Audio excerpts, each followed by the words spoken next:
Hello, fellow heirs. Welcome back to Weekday Wind Down with the Word. And this is our third week of reading Genesis. And this week we're going to begin with Genesis 11 in the NLT version. So without any further ado, let's get reading. The Tower of Babel. At one time, all the people of the world spoke the same language and used the same words.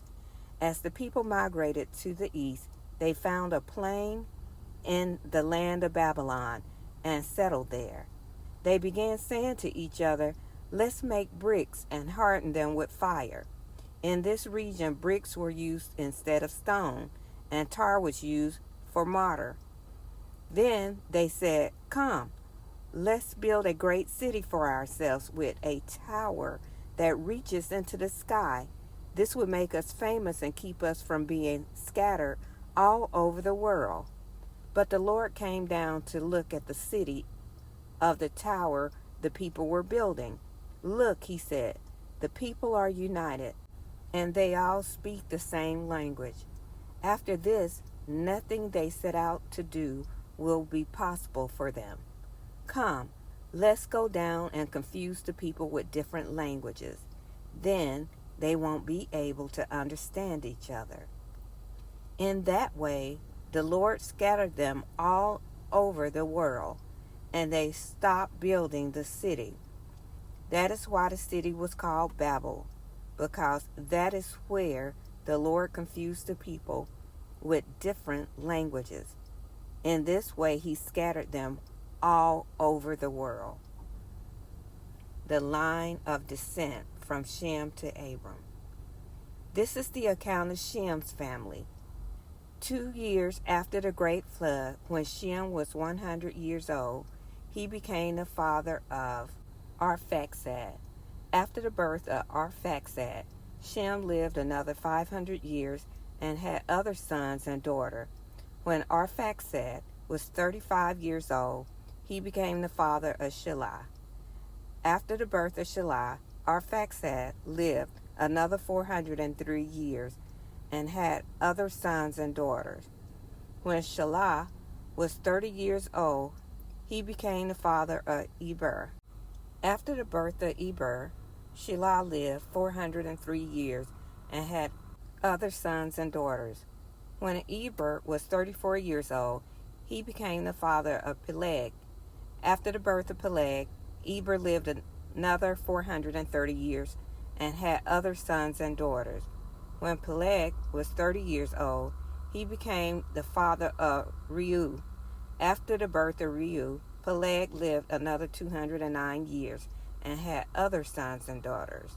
When Reu was 32 years old, he became the father of Serug.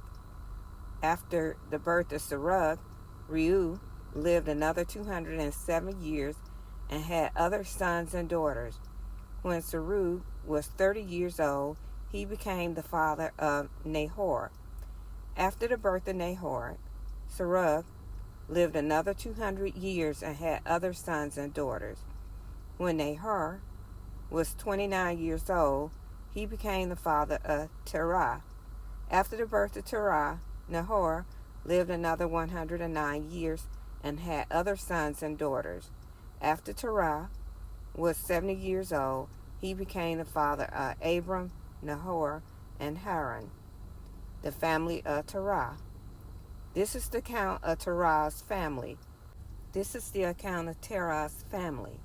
Terah was the father of Abram, Nahor, and Haran. And Haran was the father of Lot. But Haran died in Ur of the Chaldeans, the land of his birth, while his father Terah was still living. Meanwhile, Abram and Nahor both married. The name of Abram's wife was Sarah, and the name of Nahor's wife was Milcah. Milcah and her sister Iscah was daughters of Nahor's brother Haran, but Sarah was unable to become pregnant and had no children.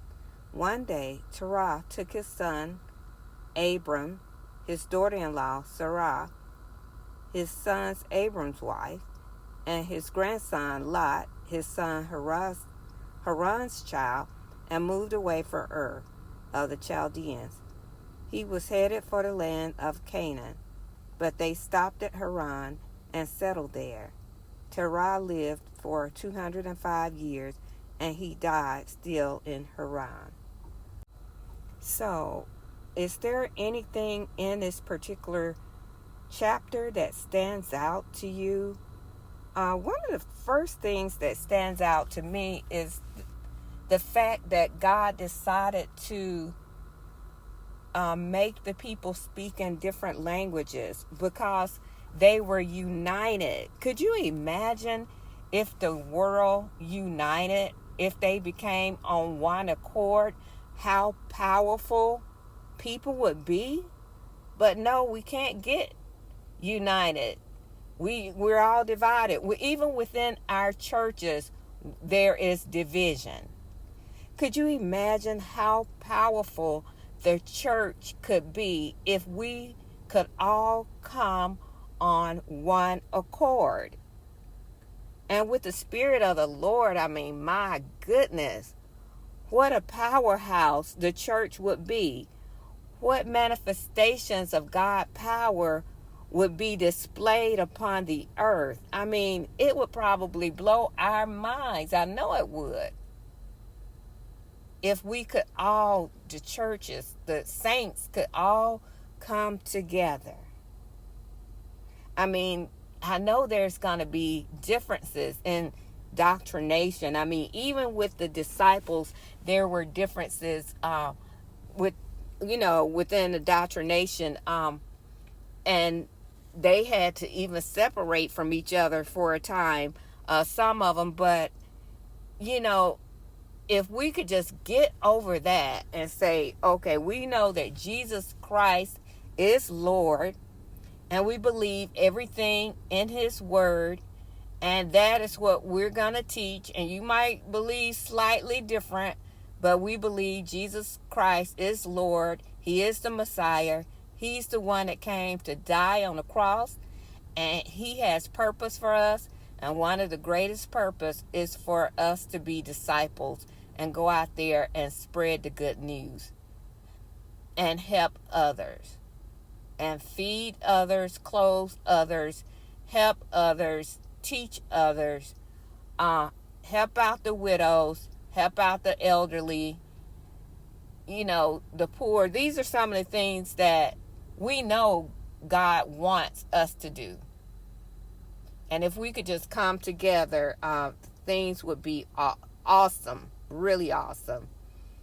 And so that's one of the things that stood out in my mind when he gave them different languages, because they were just united and they were just becoming so powerful that he was like, oh no, I can't have this.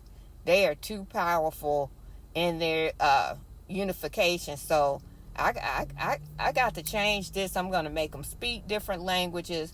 And in that, speaking different languages, the way other versions of the Bible read, that's what made people go their separate ways, because they were grouping together with all of those that spoke the same language so that they could communicate with each other and they can get things accomplished.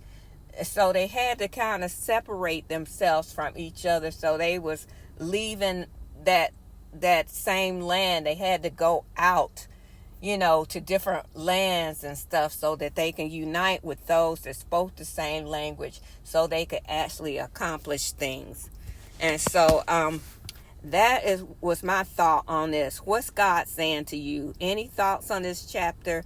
Please put it in the comments below. Thank you so much for listening to Weekday Wind Down with the Word, and have a blessed day. Bye.